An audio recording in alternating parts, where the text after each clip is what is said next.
आज की क्लास में कक्षा 8 के विद्यार्थियों का मैं स्वागत करता हूं। आज हम देखेंगे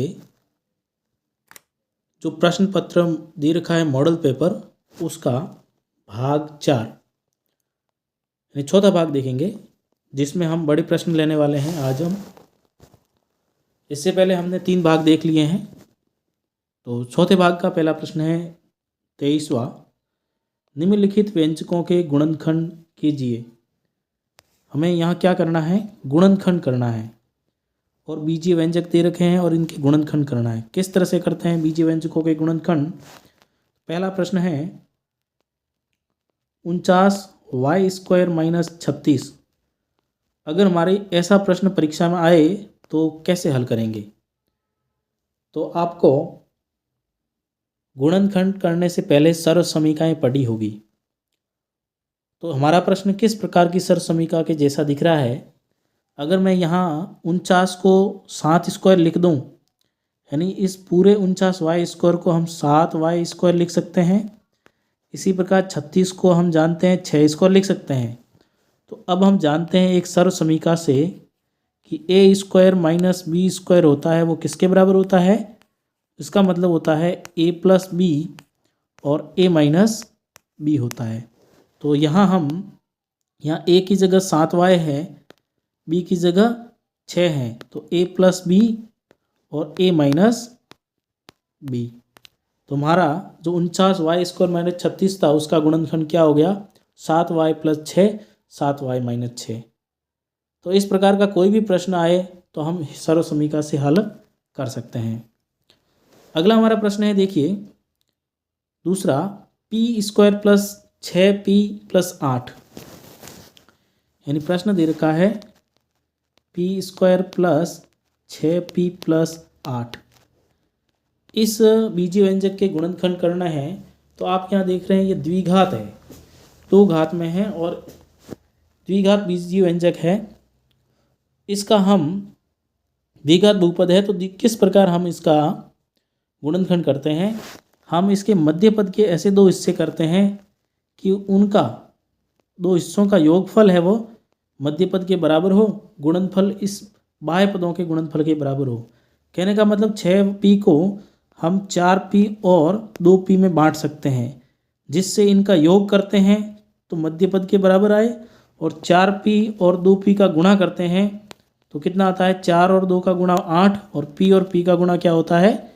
p²। तो वो किसके बराबर आते हैं? हमारे जो गुणनखंड दे रखा है हमें द्विघात बहुपद, उसके बाह्य पदों के गुणनखंड के बराबर, गुणनफल के बराबर होता है। तो आप यहाँ क्या करेंगे? p² 6p की जगह 4p प्लस 2p रखेंगे प्लस 8। अब क्या समूह बना लेंगे, समूह 1 और समूह 2। अब जो कॉमन आ रहा है वो निकालना है। कॉमन का मतलब दोनों में सेम क्या है? तो यहाँ देखिए p² है, इधर 4p है, तो p दोनों में है। p² का मतलब p गुणा p होता है, तो यहाँ p कॉमन आ गया। शेष बचा यहाँ p प्लस, यहाँ से हमें एक p बाहर आ गया, पीछे बचा 4 प्लस, आप देख रहे हैं 2p और प्लस 8 है, तो 8 को हम 4 गुणा 2 लिख सकते हैं, ऐसे लिख सकते हैं। इसका मतलब 2 इसमें भी है और इस पद में भी है, तो 2 कॉमन आ गया। शेष क्या बचेगा? p प्लस 4 में से 2 कॉमन आ गया तो 4 बचेगा। अब हमारे पास 2 पद हैं, एक पद ये, दूसरा पद ये। आप यहाँ देख रहे हैं दोनों पदों में p प्लस 4 और p प्लस 4 दोनों में कॉमन आ रहा है, तो ले सकते हैं हम कॉमन। यानी कि अगर हम इसको यहीं लिख देता हूँ मैं, p प्लस 4 कॉमन ले सकते हैं। शेष क्या बचेगा? शेष बचेगा p प्लस 2, p प्लस 2। तो हमारा जो दे रखा था द्विघात बहुपद, इसके गुणनखंड हम मध्य पद को विभक्त करके इस तरह से करते हैं। गुणनखंड आते हैं p प्लस 4, p प्लस 2। तो इस तरह से हम गुणनखंड करते हैं। गुणनखंड का मतलब जैसे कि मान ला कि 12 है, तो 12 को हम 3 गुणा 4 लिख सकते हैं ना, उसी प्रकार। तो ये हमारा बीजीय व्यंजक है, इसको हम गुणा के रूप में लिख रहे हैं। देखो p प्लस 4 और p प्लस 2 का गुणा करेंगे तो इसके बराबर प्राप्त होता है। तो आशा कर रहा हूँ मैं आपको ये प्रश्न समझ में आ रहे होंगे। अगला प्रश्न है हमारे पास, ये आपका प्रश्न है वो पूरे प्रत्येक प्रश्न 2 नंबर का है और 2 नंबर के हिसाब से 4 प्रश्न 8 नंबर का प्रश्न है। 23, 24 और 25 8-8 नंबर के प्रश्न हैं, बड़े प्रश्न हैं। अगला जो प्रश्न है हमारे पास, निम्नलिखित व्यंजकों के गुणनखंड कीजिए। 23वां प्रश्न है तीसरा। इसका गुणनखंड कैसे करेंगे? तीसरा का दे रखा है एल प्लस एम का whole square minus L minus M. अब हम यहाँ इस प्रकार के प्रश्न को हल करने के लिए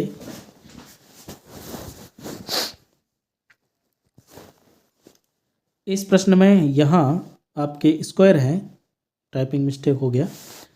तो अब इसको कैसे हल करेंगे? तो आप अभी प्रश्न हल किया था, ये उसी प्रकार का दिख रहा है, यानी ए स्क्वायर माइनस बी स्क्वायर के रूप का दिख रहा है। और हम जानते हैं क्या लिख सकते हैं इसको, ए प्लस बी ए माइनस बी लिख सकते हैं।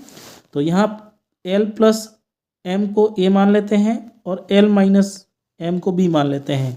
तो एक बार प्लस में लिखना है और एक बार माइनस में लिखना है। देखो ये ए मान लिया प्लस और ये बी मान लिया।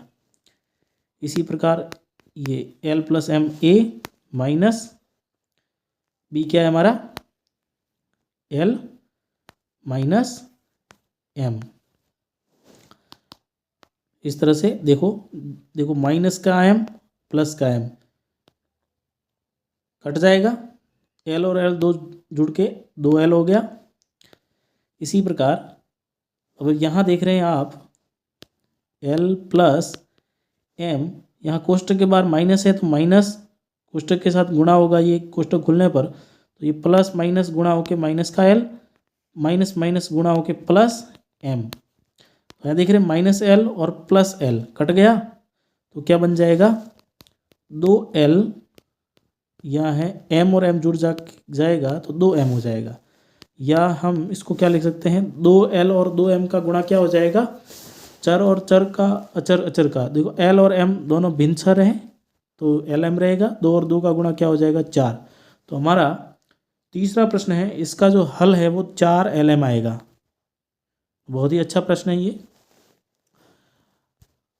अगला जो प्रश्न है हमारे पास चौथा, वो दे रखा है हमें LM plus L M plus M plus 1। तो इसको कैसे करते हैं, देखिए दे रखा है LM प्लस 1 और L क्या दे रखा है M M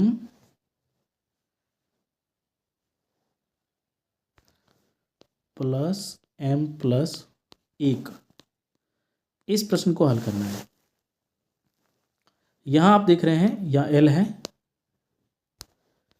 यहाँ आप देख रहे हैं कि पहले पद में L कॉमन आ रहा है तो कॉमन ले लेते हैं, शेष बचेगा L प्लस 1, फिर आपका दे रखा है M प्लस 1। हमारे पास अब देख रहे हैं इसको 2 पद समूह बना लेते हैं। अब 2 समूह में से M प्लस 1 भी कॉमन ले सकते हैं क्योंकि दोनों में है, तो M प्लस 1 कॉमन आ गया। शेष क्या बचेगा यहाँ L और यहाँ क्या बचेगा, यहाँ टोटल पद कॉमन आ गया, इसका मतलब गुणा में क्या है इसके 1 है, 1 बचेगा। तो M प्लस 1 और L प्लस 1 है वो इसका आंसर आ जाएगा। इस चौथे प्रश्न को जब गुणनखंड करते हैं तो LM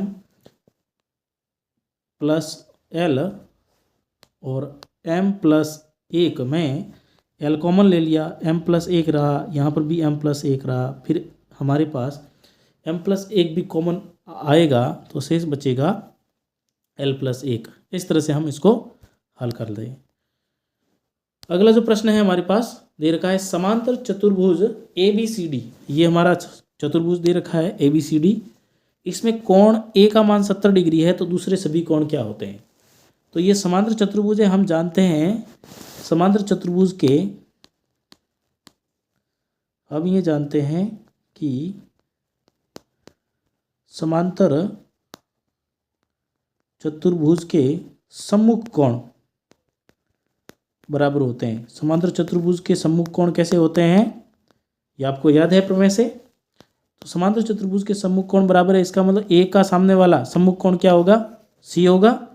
इस कारण कोण सी बराबर क्या हो जाएगा, 70 डिग्री, क्योंकि ये ए का क्या है, सम्मुख कोण है। ए का मान दे रखा है हमें 70 डिग्री, तो सी का मान हो जाएगा 70 डिग्री। इसी प्रकार बी का मान क्या होगा, डी का मान क्या होगा, क्योंकि हमें 70 डिग्री दे रखा है ए और ए का आसन कोण है बी, तो हम जानते हैं चतुर्भुज में दो आसन कोणों का योग कितना होता है, 180 डिग्री होता है, यानी 70 और ये 110 होना चाहिए, तभी ये 180 डिग्री होगा। तो इसका मतलब ये जब कोण बी 180 डिग्री है, 110 डिग्री है, तो ये डी कोण भी कितना डिग्री का होगा, 110 डिग्री का होगा। क्यों, क्योंकि ये भी कैसा कोण है, सम्मुख कोण है। भाई हमने ये देखा कि ए और बी कैसे हैं, ए और बी है वो आसन कोण है, और जब आसन कोण है तो आसन कोणों का योग 180 डिग्री होता है, जिसमें से एक कोण 70 डिग्री है तो दूसरा कितना होगा 110 डिग्री, और ये बी के सामने वाला कोण डी सम्मुख कोण हो गया, तो ये भी 110 डिग्री। इस तरह से समांतर चतुर्भुज के सभी कोण प्राप्त हो जाते हैं। अगला प्रश्न है हमारे पास दूसरा 24 का दूसरा है। ये प्रत्येक प्रश्न 4 नंबर का है, तो विद्यार्थियों ये 24वां प्रश्न 8 नंबर का है, 23वां भी 8 नंबर का है, 25वां भी 8 नंबर का है, तो हमें ये विशेष रूप से ध्यान रखना है। बड़े प्रश्न हैं तो 24 नंबर यहीं कवर हो जाते हैं आपके पूरे पेपर में। PQRS एक सम चतुर्भुज हो तो XYZ के मान बताने हैं, यानी ये जो दिया हुआ चतुर्भुज है वो सम चतुर्भुज है, और सम चतुर्भुज का मतलब सभी भुजाएं कैसी है, समान है। सभी भुजाएं कैसी है, समान है, चारों की चारों भुजाएं समान है। जैसे वर्ग है तो वर्ग भी एक समचतुर्भुज है। तो यहाँ आपको दे रखा है, ये अगर O मान लेते हैं तो ये 12 दे रखा है, यहाँ लिखा है ना 12, तो आपको इस XYZ का मान बताना है। चूँकि आपको एक प्रमेय याद आ रहा होगा कि समचतुर्भुज में जो उनके विकीर्ण हैं, तो यहाँ विकीर्ण कौन से हैं, PR और SQ, ये चतुर्भुज के विकीर्ण हैं। विकीर्ण आपस में लंब समद्विभाजित होते हैं। क्या होते हैं, लंब समद्विभाजित होते हैं। लंब का मतलब ये 90 डिग्री पे कोण बनाते हैं, या जहाँ कट रहे हैं, इसके साथ में समद्विभाजित होते हैं। समद्वि का मतलब समान दो भागों में बंटते हैं। ऐसे जैसे ये 12 डिग्री है इतना, तो ये भी कितना हो जाएगा 12, तो y का मान कितना प्राप्त हुआ 12। अगला हमारे दे रखा है, देखिए पूरा ही निकल गया, 1 मिनट। हाँ, अगला जो दे रखा है हमारे पास वो है x का मान। तो x का मान भी कितना हो जाएगा, जब O से R तक 5 है तो x का मान कितना हो जाएगा 5 हो जाएगा। अब हमारे पास z का मान ज्ञात करना है। z का कैसे ज्ञात करेंगे, देखिए ये O से R तक 5 है तथा O से Q तक अभी हमने ज्ञात किया 12 है, ये 12 है, तो ये एक समकोण त्रिभुज बन गया इतना। तो हम जानते हैं समकोण त्रिभुज में पाइथागोरस प्रमेय से, पाइथागोरस प्रमेय क्या होता है, आगे की स्लाइड में करता हूँ इसको। पाइथागोरस प्रमेय, यहाँ त्रिभुज ऐसा बन रहा है, इसमें ये 5 है, ये 12 आ रही है, z ये है। तो पाइथागोरस प्रमेय हम जानते हैं, ये कर्ण हो गया, ये आधार हो गया और ये लंब हो गया। तो पाइथागोरस प्रमेय से हम जानते हैं, पाइथागोरस प्रमेय से कर्ण स्क्वायर इज इक्वल टू आधार स्क्वायर प्लस लंब स्क्वायर, यानी कर्ण पर बने हुए वर्ग का क्षेत्रफल आधार पर बने वर्ग का क्षेत्रफल और लंब के पर बने वर्ग के क्षेत्रफल के बराबर होता है। अर्थात कर्ण हमारा z है तो z square is equal to आधार कितना है 5, 5 का स्क्वायर प्लस लंब कितना है 12, 12 का स्क्वायर। 5 का स्क्वायर कितना होता है 25, 5 गुणा 5, 12 का स्क्वायर मतलब 12 गुणा 12 144, और 25 और 144 कितने होते हैं 169। तो z का मान क्या हो जाएगा 169 का क्या करना पड़ेगा वर्गमूल, क्योंकि यहाँ से इसको हटाना है तो वर्गमूल करना पड़ता है। तो z का मान प्राप्त हो जाता है 13, और इकाई क्या है हमारी सेमी है, तो 13 सेमी। अर्थात z का मान 13 सेमी और x का मान 5 सेमी और y का मान 12 सेमी प्राप्त होते हैं। बहुत ही अच्छा प्रश्न है, ये पूरे 4 नंबर का प्रश्न है। अगला हमारे पास प्रश्न है वो ग्राफ से लिया गया है, आलेख से लिया गया है। आलेख में दिया हुआ है आपको कि एक निर्माता कंपनी विभिन्न वर्षों में निम्न प्रकार बिक्री करती है, यानी सामान बेचती है एक कंपनी, जो कोई भी, जैसे मान लीजिए जूते बनाने वाली कंपनी है, वो जूते बेचती है, ऐसे रुपए करोड़ों में दे रखे हैं वाई अक्ष पे, एक्स अक्ष में दे रखे वर्ष, तो बिक्री करती हैं। तो निम्नलिखित प्रश्नों के आपको उत्तर देने हैं। सबसे कम बिक्री किस वर्ष हुई? आप इस ग्राफ को देखिए, सबसे कम बिक्री किस वर्ष हो रही है। सबसे नीचे ग्राफ कहाँ आ रहा है? 2012 में। कितनी हुई है? 4 करोड़ की। कितनी हुई है? ये देखो 4 करोड़ की बिक्री हुई है। तो सबसे कम बिक्री किस वर्ष हुई है? 2012 में। अगर प्रश्न पूछ ले कि कितनी हुई है, सबसे कम बिक्री किस वर्ष और कितनी हुई, तो 2012 में केवल 4 करोड़ रुपए की ही बिक्री हुई है। अगला प्रश्न है 2016, वर्ष 2016 और 2013 के बिक्री में अंतर बताना है। तो 2016 में कितनी बिक्री हुई है? देखो ये किसके एक्स एक्स में देखो वाई 2016 और वाई एक्स में देखो कितना आ रहा है? 8 करोड़। यानी कि 2016 में 8 करोड़ की बिक्री हुई है। और 2016 और 2013 में देखो यहाँ ये 13 कितनी हुई है? ये 6 और 8 के बीच में है, तो इसका मतलब 6, 7, 8, 7 करोड़ लिखा है ना। यहाँ देखो एक्स अक्ष में पैमाना, एक जो वर्ग है 1 सेमी के बराबर माना है इसको 1 वर्ष, और वाई अक्ष में 1 करोड़ माना है। तो ये देखो 1 करोड़, 2 करोड़, 3 करोड़, 4, 5, 6, 7, तो कितनी आ जाएगी? 2013 में 7 करोड़। अब पूछा 2016 और 2013 की बिक्री में अंतर, तो यानी 2016 की बिक्री 8 करोड़, 2013 की बिक्री है 7 करोड़, तो क्या कितना अंतर आ गया? 1 करोड़ का, 1 करोड़ रुपए का अंतर है। इस तरह से तीसरा प्रश्न है वर्ष 2012 में व 2014 में बिक्री का योगफल। देखो 12 में कितनी बिक्री हुई? 4 करोड़, 4 करोड़ हो रही है। और 2014 में कितनी हो रही है? 6 करोड़। 4 और 6 जोड़ने पर कितनी आ गई? 10 करोड़। यानी 2012 और 2014 में टोटल बिक्री कितनी हुई? 10 करोड़ की हुई। अगला प्रश्न है एक्स अक्ष और वाई अक्ष पर क्या दर्शाया गया है? एक्स अक्ष पर क्या दर्शाया गया है? वर्ष दर्शाए गए हैं 2012 से 2016 तक। लिखोगे एक्स अक्ष पर वर्ष, समय दर्शाया गया है वर्षों में, और वाई अक्ष पर क्या दर्शाया गया है? रुपए, बिक्री, बिक्री दर्शाई गई रुपये में, करोड़ रुपये में, करोड़ों में दर्शाई गई, यानी 1 करोड़, 2 करोड़, 3 करोड़, इस तरह से 10 करोड़, 12 करोड़ दे रखे हैं। ये पैमाना है। इस तरह से हम ग्राफ से संबंधित बहुत ही आसान तरीके से प्रश्न के उत्तर दे सकते हैं। तो आज के लिए इतना ही।